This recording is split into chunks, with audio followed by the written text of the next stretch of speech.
വയനാട് പനമരത്ത് 3 വയസ്സുകാരൻ പൊള്ളലേറ്റ് മരിച്ച സംഭവത്തിൽ പിതാവും വൈദ്യനും അറസ്റ്റിൽ. ചൂടുവെള്ളം നിറച്ച ബക്കറ്റിൽ വീണ കുട്ടിയെ മെഡിക്കൽ കോളേജിലേക്ക് മാറ്റാൻ നിർദ്ദേശിച്ചെങ്കിലും ചികിത്സ നിഷേധിക്കുകയായിരുന്നു. മലപ്പുറം കുറ്റിപ്പുറത്ത് ട്രെയിനിന് നേരെ കല്ലെറിഞ്ഞ സംഭവത്തിൽ അന്വേഷണം ആരംഭിച്ചു. കല്ലേറുണ്ടായത് കുറ്റിപ്പുറം റെയിൽവേ സ്റ്റേഷനിൽ നിന്നും എഗ്മോർ മംഗളൂരു ട്രെയിനിനു നേരെ.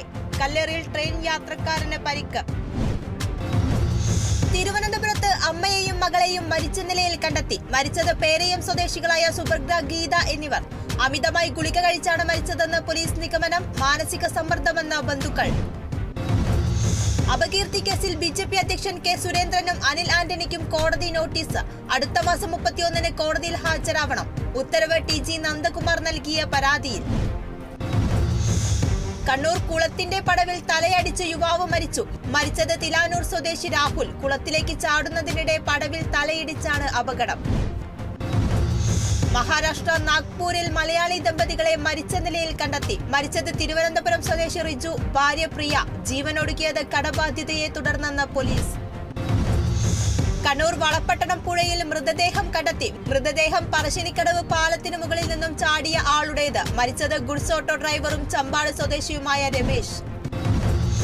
മാനവസേന വെൽഫെയർ സൊസൈറ്റിയുടെ ഭരത് ഗോപി പുരസ്കാരം നടൻ സലീം കുമാറിന്. പുരസ്കാരം ആഗസ്റ്റ് 15-ന് ആറ്റിങ്ങലിൽ നടക്കുന്ന വാർഷികാഘോഷ ചടങ്ങിൽ കൈമാറും. 2024-ലെ ചിന്താ രവീന്ദ്രൻ പുരസ്കാരം സാമൂഹിക രാഷ്ട്രീയ ചിന്തകനും ആക്ടിവിസ്റ്റും തെരഞ്ഞെടുപ്പ് വിശകലന വിദഗ്ധനുമായ യോഗേന്ദ്ര യാദവിന്. പുരസ്കാരം 50,000 രൂപയും ശില്പവും പ്രശസ്തി പത്രവും അടങ്ങുന്നത്. കൊല്ലം അഞ്ചലിൽ കൃഷിഭവന്റെയും പഞ്ചായത്തിന്റെയും നേതൃത്വത്തിൽ ഞാറ്റുവേല ചന്ത സംഘടിപ്പിച്ചു. ഓണത്തിന് നാടൻ പച്ചക്കറി വിഭവങ്ങൾ ഉൽപ്പാദിപ്പിക്കുക ലക്ഷ്യം. അഞ്ചൽ പഞ്ചായത്ത് പ്രസിഡന്റ് S സജീവ് ഞാറ്റുവേല ചന്ത ഉദ്ഘാടനം ചെയ്തു. Kozhikode Eengapuzha MGM higher secondary സ്കൂളിൽ ബഷീർ ദിനാഘോഷം സംഘടിപ്പിച്ചു. പരിപാടി സംഘടിപ്പിച്ചത് വൈക്കം മുഹമ്മദ് ബഷീറിനെയും കൃതികളെയും പരിചയപ്പെടുത്തുന്ന ലക്ഷ്യത്തോടെ. മലയാള അധ്യാപകൻ ഷിജു ബഷീറിന്റെ വേഷമണിഞ്ഞ് പാത്തുമ്മയോടൊപ്പം ആടുമായി കുട്ടികൾക്കിടയിലേക്ക് എത്തിയത് കൗതുകമുണർത്തി. തൃശൂർ കുണ്ടഴിയൂർ GMUP സ്കൂളിൽ ബഷീർ ദിനം ആചരിച്ചു. വൈക്കം മുഹമ്മദ് ബഷീറിന്റെ സ്മരണകൾ പുതുക്കിയത് കഥാ പോസ്റ്റർ രചനകളിലൂടെയും വിവിധ കലാപരിപാടികളിലൂടെയും. പ്രസിഡന്റ് അഫ്സൽ പാടൂർ ഉദ്ഘാടനം ചെയ്തു. കരിപ്പൂർ വിമാനത്താവള പരിസരത്തു നിന്ന് ഹൈബ്രിഡ് കഞ്ചാവ് പിടികൂടിയ കേസിൽ ഒരാൾ പിടിയിൽ. പിടിയിലായത് വേങ്ങര സ്വദേശി സെയ്ദ് ഹുസൈൻ കോയ.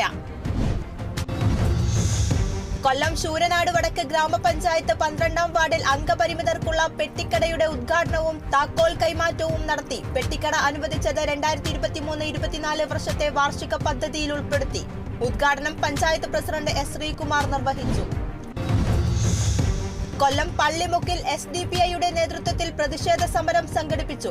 സമരം പുന്നല കറവൂർ അലിമുക്ക് റോഡിന്റെ ശോചനീയാവസ്ഥയെ തുടർന്ന്. റോഡിന്റെ ശോചനീയാവസ്ഥ ഉടൻ പരിഹരിക്കണമെന്ന ആവശ്യം.